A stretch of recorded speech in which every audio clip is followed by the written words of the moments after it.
19 رمضان المبارک ہفتے کے اس بابرکت دن میں سورہ اخلاص اور اللہ کے 2 نام صرف 10 بار پڑھتے ہی ایک دم اتنا پیسہ آئے گا کہ پہاڑ جیسی مشکلات بھی ختم ہو جائے گی۔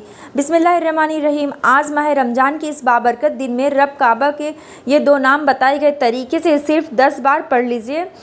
19 رمضان ہفتے کے دن یہ نام صرف 10 بار پڑھنے سے اچانک گھر کے حالات بدل جاتے ہیں، ایک دم سے اتنی دولت اور رزق آتا ہے کہ بندے کو خود بھی سمجھ نہیں آتا کہ یہ کیا ہو رہا ہے۔ اگر آپ بھی چاہتے ہیں، آپ کی بھی کوئی ایسی خواہشات ہے جو پوری نہیں ہو رہی، یہاں ہر انسان چاہتا ہے کہ اس کے پاس جلد از جلد اتنا پیسہ آ جائے، وہ اتنا امیر ہو جائے کہ اپنی ہر ضروریات کا کام کر لے، اس کی جھولیاں بھر جائیں۔ دنیا و جہاں کے تمام کام چھوڑ کر 19 رمضان ہفتہ کے دن رب کعبہ کے یہ 2 نام بتائے گئے طریقے سے پڑھ لیجئے۔ انشاءاللہ آپ رب کریم سے جو بھی مانگیں گے مل جائے گا۔ آپ میں سے جو کوئی قرض کی دلدل میں پھنسا ہوا ہے، قرض سے نجات کے لیے پڑھ لیجئے۔ آپ میں سے جو کوئی نوکری کی تلاش میں لوگوں کی منت سماجت کر رہا ہے، آپ نوکری کے لیے پڑھ لیں۔ آپ میں سے جو کوئی پریشان حال ہے، جس کے گھر میں پریشانیاں مصیبتیں ختم ہونے کا نام نہیں لے رہی، وہ پریشانی اور مصیبت کے لیے پڑھ لیں۔ انشاءاللہ آپ رب کریم کے سامنے جس حاجت جس مقصد کو لے کر بیٹھیں گے، ماہ رمضان کی ان قبولیت کی گھڑیوں میں وظیفہ کرتے ہی حاجتیں غیب سے ضرور پوری ہو جائیں گی۔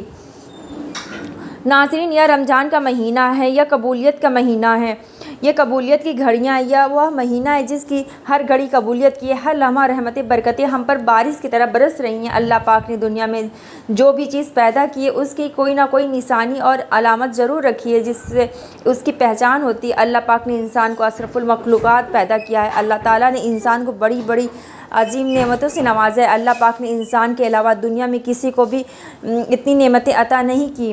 ہم اللہ پاک کے اشرف المخلوقات ہونے کے ناطے نیک کام کرتے ہیں تو کبھی کبھی ہمارے ذہن میں یہ سوال بھی پیدا ہوتا ہے کہ ہم اللہ کی عبادت تو کرتے ہیں، صدقہ اور خیرات بھی کرتے ہیں، روزے بھی رکھتے ہیں، عمرہ اور حج بھی کرتے ہیں، لیکن اللہ پاک ہم سے راضی ہوا ہے یا نہیں؟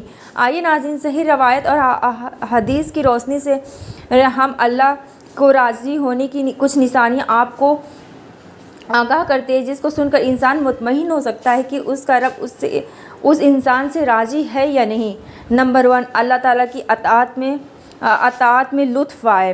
اللہ پاک نے ارشاد فرمایا، جب تم یہ پاؤ کہ میں اپنے بندوں کو اپنی اطاعت و بندگی کے لیے آمادہ کر رہا ہوں اور اس کو گناہوں سے دور کر رہا ہوں، تو یہی میری اس سے خوش اور راضی ہونے کی نشانی ہے۔ یعنی اللہ پاک کی کسی بندے سے راضی ہونے کی سب سے پہلی اور بڑی نشانی یہ ہے کہ بندے کو اللہ کی عبادت میں لطف آنا شروع ہو جاتا ہے اور گناہوں سے نفرت ہو جاتی ہے۔ نمبر 2، بندے کا اللہ کی رضا اور قدرت الہی پر راضی رہنا۔ حدیث مبارکہ ہے کہ اگر کوئی بندہ اپنے رب کی رضا پر خوش ہے، اللہ کے کیے گئے فیصلوں پر راضی ہو جائے، بندہ خوشی اور غم کے موقع پر کسی بھی قسم کی شکایت اپنی زبان پر نہ لائے، تو یہ سب اس بات کی دلیل ہے کہ اللہ تعالیٰ اپنے اس بندے پر خوش ہے۔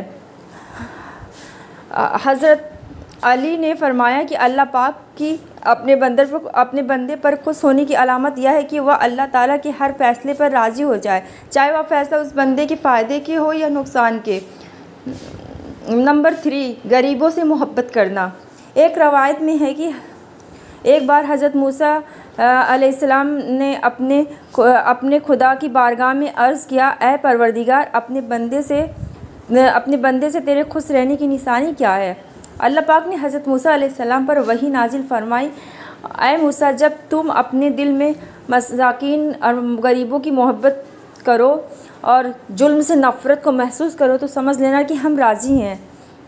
نمبر 4، اللہ کی خوشی پیاری یا بندوں کی۔ اس دنیا میں اللہ کی خوشی پیاری یا بندوں کی، اس دنیا میں ایسے لوگ اپنے آپ کو پکا اور سچا مومن مانتے ہیں جو زندگی میں لوگوں کی رضا کو اپنے رب کی خوشی اور رضا پر ترجیح دیتے ہیں۔ ایسے لوگوں کی یہ بات ذہن نشین کر لینی چاہیے کہ اپنے آپ پر غرور کرنا کہ میں سچا اور پکا مومن ہوں، یہ بات ان کے ایمان کو کمزور کر دیتی ہے۔ اللہ پاک بھی ایسے بندے پر ناراض ہو جاتا ہے، جس کی وجہ یہ ہے بندہ اپنے رب کی رحمتوں سے دور ہو جاتا ہے۔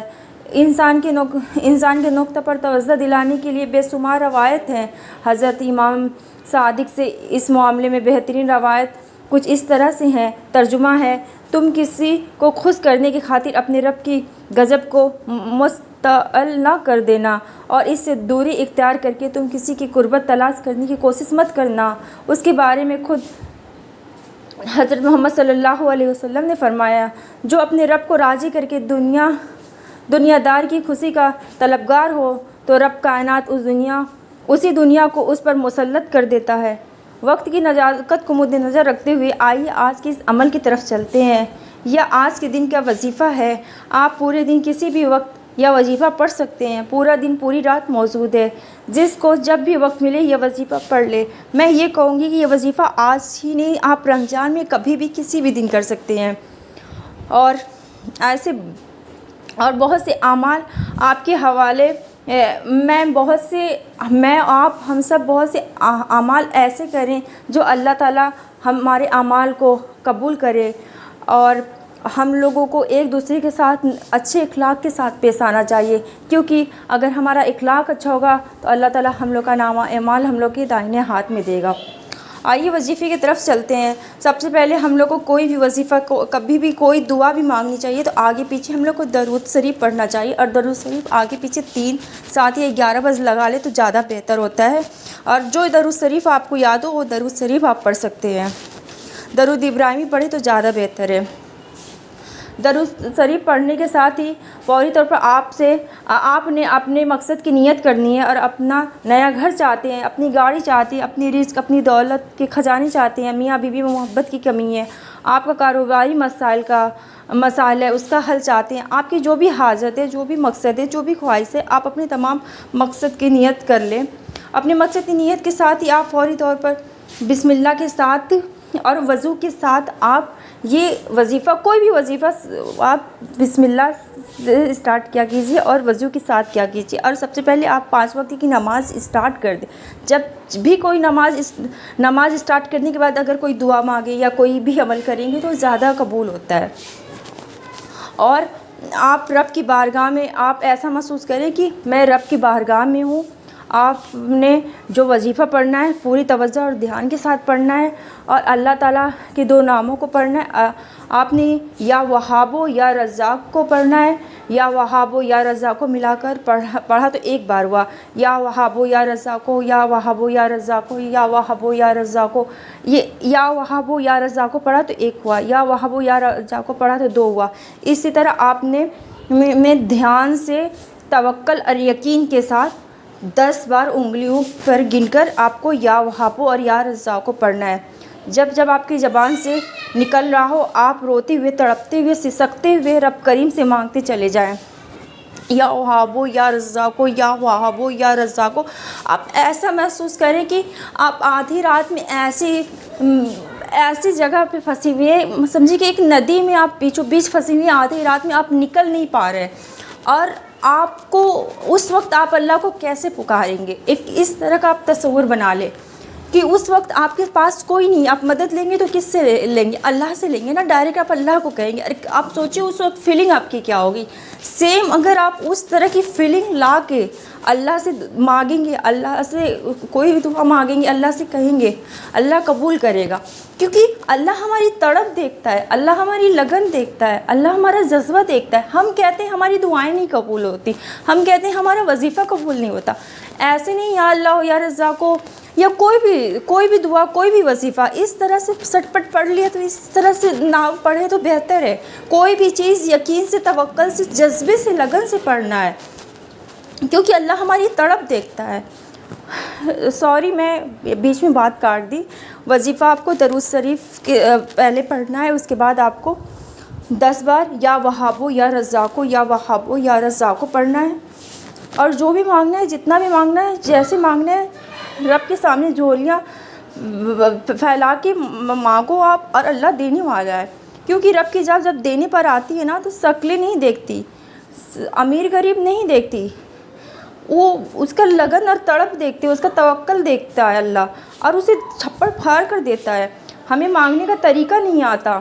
آج تو پھر رمضان کا مہینہ، آج پھر قبولیت کی گھڑی ہے، تو کیوں نہ آج خاص قبولیت کے وقت اللہ تعالیٰ کے 2 نام یا وہاب یا رزاق کو پڑھ لیا جائے۔ جلد بازی نہیں کرنی، جتنی توجہ سے پڑھیں گے، جتنی آنکھوں میں آنسو لے کر پڑھیں گے، جس پر برا وقت ہوتا ہے، جو پریشانی ہوتا ہے، آنکھوں میں آنسو بھی آ جاتے ہیں، اور اسے مانگنے کا طریقہ خود بخود آ جاتا ہے۔ آپ نے صرف 10 بار یا وہاب یا رزاق کو پڑھ کر رب کریم سے مانگنا ہے۔